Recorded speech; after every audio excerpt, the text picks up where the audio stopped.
네, 강프로입니다. 자, 한미반도체 보겠습니다. 자, 오늘 22평을 어저께 깼죠. 그리고 오늘도 장중에는 한 4% 정도 빠지는 그런 상황이 있었습니다. 자, 근데 지난주에 미국에서 대선 토론을 했고요. 그리고 대선 토론 이후에 미국의 금리가 올라갔습니다. 기준금리가 아니라 채권금리가 올라갔고, 그러면서 그동안 강했었던 성장 섹터에 있었던 종목군들, 특히나 반도체 종목군들의 뭔가 좀 악재스러운 얘기들이 계속 됐었는데, 그리고 나서 한국 시장에도 영향을 줬습니다. 근데 제가 계속해서 말씀드렸던 건 괜찮다고 이야기를 드렸었고, 그리고 오늘 저가를 찍고 어느 정도 반등하고 있는 상황인데, 여기서 반등하는 과정에서 SK 하이닉스를 보면, 그쵸, 하이닉스의 반등이 나오면서 여기 한미반도체의 반등도 같이 나왔다는 점, 이게 중요합니다. 즉 앞단에서 반등이 나오는 상황이 있어야 주식시장에서, 그쵸, 시세를 낼 수 있는 조건이 만들어지는 겁니다. 그리고 무엇보다 여기서 떨어지면 뭐가 나오죠? 62평에 대한 지지가 나옵니다. 그리고 이평선은 가만히 있어도 그동안 많이 올라왔기 때문에 이평선에 대한 기울기가 가파르게 뜰 수밖에 없고 이격도는 줄 수밖에 없는 그런 상황이 되겠죠. 이런 과정에서 내가 어느 종목군들을 해야 되는지는 명확한 겁니다. 만약에 이런 거예요. 저는 개인적으로 반도체 종목군들 중에서 올해 초부터 작년 말일 겁니다. 리노공업을 엄청 좋아했습니다. 그리고 제가 매매도 1월 달부터 시작해서 굉장히 많이 한 종목군 중에 하나인데, 지금 여기 보면 먼저 떨어졌죠. 안 합니다, 그러면. 근데 한미반도체는, 그리고 지금까지 강세를 보이고 있는 반도체 종목군들 중에서 선별되어 있는 그런 종목군들은요, 철저하게 추적해서 다시 매매 관점을 체크하고 있는 그런 상황이다. 자, 이게 무슨 이야기가 되냐? 주식시장은요, 철저하게 가격 위주로 시세가 형성된다는 점을 알아야 되고, 떨어지는 종목군들은요, 힘을 다한 겁니다. 즉 추세가 유지되지 않고 있다는 건 자금이 빠져나가고 있다는 것이기 때문에 한미반도체처럼 추세가 유지되는 종목 위주로 우리가 봐야 되고, 맨 앞단에 있는, 예를 들어서 한국 기준에서는 여기 하이닉스와 같은 종목군들, 그리고 하이닉스가 시세를 유지하기 위해서는 엔비디아 같은 종목군들이 꾸준하게 시세를 유지를 해야 된다는 게 중요하고요. 그 내용에 맞춰서 어떤 식으로 매매를 해야 되는지 본다면 내가 계속해서 가격을 추적해야 되는 부분이 필요하다는 겁니다. 예를 들어서 매매하는 과정에서 보면 덕산테크피아 같은 거 저 손절했습니다. 오늘 좀 많이 했거든요. 근데 손절을 하더라도 어디서 한다? 고가에서 한다. 즉 확인하고 한다. 뭐 오늘 뭐 꽤 많이 손절을 했습니다. 근데 과거에도 뭐 37% 수익, 7% 수익, 그리고 7% 손절, 이런 정도의 상황은 지속적으로 있어 왔고, 매매하는 과정에서 내가 싸게 살라고 노력하면서 장기 보유하는 상황만 만들지 않는다면 언제든지 기회를 만들어 갈 수 있습니다. 자, 그러면 반도체 기준에서 한번 볼게요. 예를 들어서 뭐 DI나 그런 종목들입니다. 자, 보시면 어때요? 매수매도, 매수매도, 매수매도. 그쵸? 매도하고 나서 쭉 빠지죠. 오늘까지 또 빠지고 있는데, 한미반도체가 약간 그 조정을 보이고, 그쵸, 약간 조금 휘청거리는 그런 움직임을 보이니까 DI 같은 종목들이 다 빠지잖아요. 근데 이걸 반대로 생각을 해보면, 한미반도체가 가격을 버티고 있거나 가격을 확장시킬 수 있었을 때 하이닉스는 당연히 그런 상황이 만들어지는 거고, 여기에 맞춰서 변동성이 큰 쪽으로 우리가 매매를 꾸준히 이어갈 수 있다는 겁니다. 그런 결과를 봤을 때 어때요? 25%씩 이렇게 수익이 나고, 뭐 14%도 나고요, 26, 22, 18% 이렇게 수익이 납니다. 이것뿐만이 아니라 YC 같은 종목을 보더라도, 그쵸, 제가 매도를 하면서 5% 손절을 했거든요. 근데 그 전에 뭐 8% 수익도 나고요, 17% 수익도 나고요, 20% 수익도 나고, 이런 정도의 상황이 지속적으로 이어진다는 겁니다. 근데 모든 종목군들이 다 올라가면서 매수를 했다는 점이 중요합니다. 자, 그러면 제가 어떤 종목군들을 하는지 명확하게 구분이 되어지겠죠. 그리고 이 부분에 대한 내용을 제가 여기 소통방에서 모두 함께 공유를 해드리고 있고, 자, 재룡전기가 여기 나오는데 6월 21일이죠. 재룡전기를 한번 보면 오늘도 제가 매수를 했습니다. 자, 근데 보세요. 뭐 지금 뭐 87,700원인데 제가 매매한 가격은 88,200원입니다. 전에 7월 1일 날, 이틀 전이죠, 제가 여기 4.7%의 수익을 내고 다시 올라가는 구간이 확인하고 나서 다시 재매수를 들어간 겁니다. 자, 근데 이 구간에서 제가 이쪽 구간을 매매 안 했습니다. 이쪽에서는 뭘 했느냐? 재룡 산업을 했다. 자, 내용 보시면 5월 달에 몇 프로입니까? 34%. 이런 정도의 상황을 만들려면 나는 계속해서 가격에 대해서 추적을 해야 되고 어떤 종목을 해야 되는지, 즉 올라가는 종목을 왜 해야 되는지를 이해를 해야 됩니다.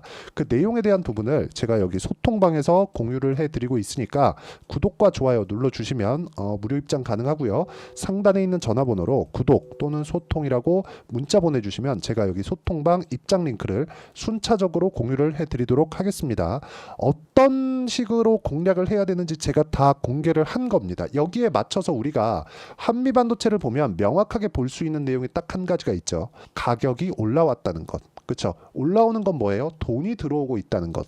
돈이 들어오고 있는 건 뭐예요? 앞으로 좋을 부분이 있다는 것. 이런 상황을 만드는 대형주는 어디예요? 하이닉스. 하이닉스 지금 22평의 지지가 나오고 있죠. 여기서 22평을 만났기 때문에 약간의 횡보하는 구간이 있을 수 있습니다. 그리고 상대적으로 봤을 때 한미반도체는 22평을 이탈해서 지금 62평까지 대략 한 9% 정도의 이격도가 있는 그런 상황이고, 하이닉스 같은 경우에는 22평을 아직 이탈하지 않은 상황이죠. 상대적으로 하이닉스가 더 강하다. 그러면 한미반도체가 하이닉스보다 저평가돼 있다. 근데 우리는 변동성을 극대화시켜야 되는 개인 투자자잖아요. 그래서 우리가 한미반도체에 반등하는 상황을 만들어서, 그쵸? 그런 상황을 체크를 하고 확인을 하면서 다른 종목군들을 어떻게 공략을 해야 되는지를 알아야 되는 겁니다. 그래서 제가 아까 전에 보여드렸었던 내용이 DI나 YC 같은 그런 종목들이에요. 그런 것들 말고 뭐 자람 테크놀로지나 그런 종목들 보면 어때요? 매수, 매도 75% 모두 다 싸게 사지 않았죠. 올라가는 거 확인하고 매수를 하고 딱 3일 걸렸습니다. 이런 수익의 폭은 시장이 결정합니다. 하지만 내가 어느 종목군을 매수하고 어느 종목군을 공략하는 건 내가 결정하는 거고, 내가 결정하는 근거는 시장이 좋을 때만 매매해야지 이런 게 아니라 올라가는 거 확인하고 매매하면 되는 겁니다. 그리고 이 내용에 대한 부분을 제가 여기 소통방에서 공유를 해드리고 있으니까 구독과 좋아요 눌러주시고 상단에 있는 전화번호로 구독 또는 소통이라고 문자 보내주시면 제가 여기 소통방 입장 링크를 무료로 문자로 공유를 해드리도록 할 테니까 상단에 있는 전화번호로 한미라고 문자 보내주시면 제가 단기 보유 전략과 실시간 타점을 문자로 공유를 해드리도록 하겠습니다. 어떤 식으로 매매를 해야 되는지 그 내용에 대해서 이야기를 드린 거고, 이 내용에 맞춰서 그쵸? 어떤 식으로 우리가 타점을 잡고 가격대를 봐야 되는지, 그쵸? 뭐 이런 종목군들입니다. 그런 부분을 가격 분류 방법, 그리고 어떤 식으로 내가 판단을 해야 되는지를 제가 가장 쉽게 이해를 시켜드리도록 할 테니까 영상 끝까지 시청하시고요. 모든 분들이 성공 투자하셨으면 참 좋겠습니다. 자, 24년도가 돼도 여전히 시장은 녹록지 못합니다. 이런 상황이 벌어지는 건 어쩔 수 없습니다. 이런 상황에서도 수익이 나는 종목들의 구조는 변하지 않습니다. 즉 대시세 종목에 대한 구조는 변하지 않는다는 거고, 실제 제가 소통방에서 지속적으로 이야기를 드리고 있는 내용도 대시세 종목이나 시장 주도주를 공략하는 건 철저하게 가격 분석을 하라고 이야기를 드리고, 가격 분석 이후에는 이슈에 대한 파악, 그리고 이슈를 파악하고 나서는 다시 내가 얼마에 매수할지 그 타점에 대한 부분을 지속적으로 언급을 하고 있습니다. 자, 근데 생각해 보세요. 시장이 굉장히 어려웠습니다. 어려운 상황에서의 어떤 종목들이 강했냐 보면 반도체와 그리고 바이오입니다. 자, 실제 여기 보면요. HLB에 제가 실제 매매한 내용을 띄워놓고 보여드리고 있는데, 1월 22일부터 매매를 시작해서 4일 동안 31%의 수익 마감이 됐고요. 그리고 여전히 신고가 종목입니다. 자, 그리고 그 다음 어보브 반도체, 이름을 보시다시피 반도체 종목이죠. 그리고 AI 반도체는 지속적으로 강세를 보이고 있습니다. 이 종목도 신고가를 먼저 달성한 이후에 제가 21%의 단기간에 21%의 큰 수익을 내고 마감이 됐습니다. 다시 재공략을 준비하고 있고, 이런 부분은 소통방에서 다 공유를 해드립니다. 자, 그리고 코세스. 자, 코세스 같은 종목도 당연히 그쵸, 신고가 종목이고요.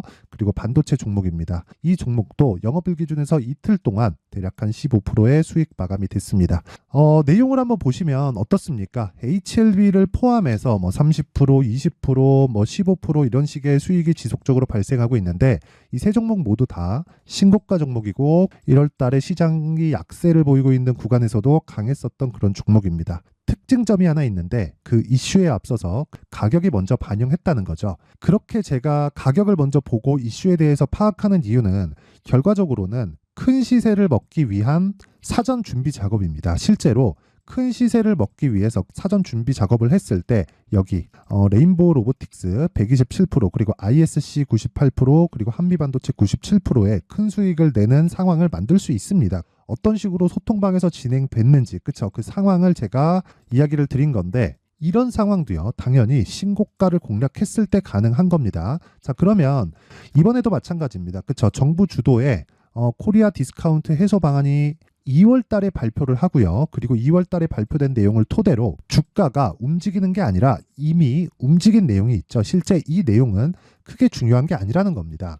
실제 움직인 내용을 보면 자 기아차입니다. 실제로 12월 달에 신고가를 만들어 놓고 정부에서 입김을 불어 넣으니까 순식간에 기아차를 포함해서 현대차 같은 거대 기업들의 주가가 2주도 채 되지 않아서 40% 정도의 큰 시세를 냅니다. 자, 그러면 우리는 어떤 종목을 봐야 될까요? 이슈를 파악해야 되는 것도 맞지만 철저하게 가격에 맞춰서 매매를 해야 되는 게 당연히 중요합니다. 정부가 주도하는 정책 방향이 있겠죠. 그 방향에 맞춰서 우리가 종목을 찾을 필요가 있다. 자, 그러면 답이 나왔습니다. 정부가 주도하는 방향에 맞춰서 제2의 기아차를 찾는 게 지금은 중요하다. 근데 정부 정책의 방향에 맞게 가자. 그랬을 때 앞서서 제가 보여드렸었던 내용인 여기 레인보우 로보틱스 127% 그리고 ISC 98% 그리고 한미반도체 97%와 같은 수익을 낼 수 있습니다. 물론 시간에 대한 부분은 최소 2주의 시간이 필요하고요. 그리고 최장 3개월 안에 끝내야 됩니다. 자, 기아차의 시세를 보셨던 것과 같이 2월 달에 정부 정책의 방향이 결정되고요. 바로 3월 달이면 시행입니다. 자, 그러면 우리는 거기에 맞춰서 당연히 종목을 찾아야 되고 제가 제2의 기아차를 찾아놨습니다. 제가 아까 전에 소통방에서 이야기를 드렸었던 내용 다 공개를 해드렸는데 그 내용처럼 종목만 받고 싶다 하시는 분들은요. 상단에 있는 제 전화번호로 대시세 자 대시세라고 문자를 보내주시면 정부 정책의 방향에 맞는 종목을 모든 분들에게 무료로 공개를 해드리도록 하겠습니다. 자, 제가 원하는 건 채널 성장이 목적입니다. 자, 그래서 구독과 좋아요 꼭 좀 부탁드리고요. 모든 분들이 정부 정책에 맞는 방향으로 매매를 이어가서 큰 수익 보셨으면 좋겠습니다.